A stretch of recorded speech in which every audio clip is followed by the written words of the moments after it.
কোচবিহারে বিরোধী দলনেতা শুভেন্দু অধিকারীর গাড়ি ভাঙচুর ও সেই সঙ্গে শুভেন্দুর কনভয়ে থাকা পুলিশের গাড়িও ভাঙচুর করার প্রতিবাদে মঙ্গলবার বিকেলে কালিয়াগঞ্জ শহর ও ব্লক বিজেপির ডাকা প্রতিবাদ মিছিল ও পথ অবরোধ করে বিক্ষোভ দেখায় বিবেকানন্দ মোড়ে।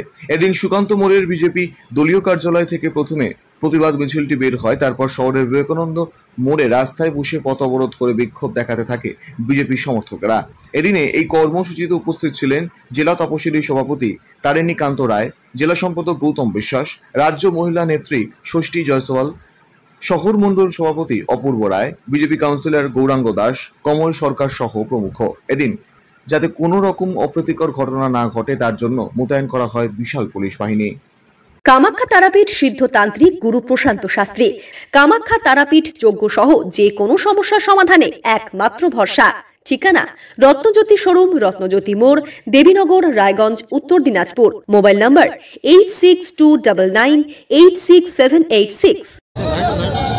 আমাদের ভারতীয় জনতা পার্টির যে বিধানসভার যে নির্বাচিত বিরোধী দলনেতা মাননীয় শুভেন্দু অধিকারী মহাশয়, উনি কোচবিহারে একটা দলীয় কার্যক্রমে যাচ্ছিলেন।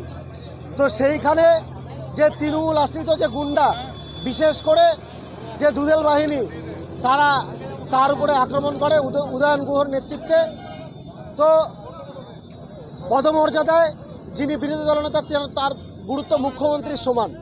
তো একজন মুখ্যমন্ত্রীর সমমর্যাদার একজন বিরোধী দলনেতা, তাকে যে প্রশাসন নিরাপত্তা দিতে পারে না, সেই নিয়ে আজকে আমাদের একটা ধিক্কার জানিয়ে আমাদের এই পথ অবরোধ ছিল, মানুষকে সচেতন করার জন্য যে এই রাজ্যের গণতন্ত্র প্রতি মুহূর্তে ধর্ষিত হচ্ছে, সেই গণতন্ত্রকে বাঁচানোর জন্য আমরা রাস্তায় নেমেছিলাম। কালিয়াগঞ্জ থেকে ভাস্কর রায়ের রিপোর্ট, কুলিক নিউজ।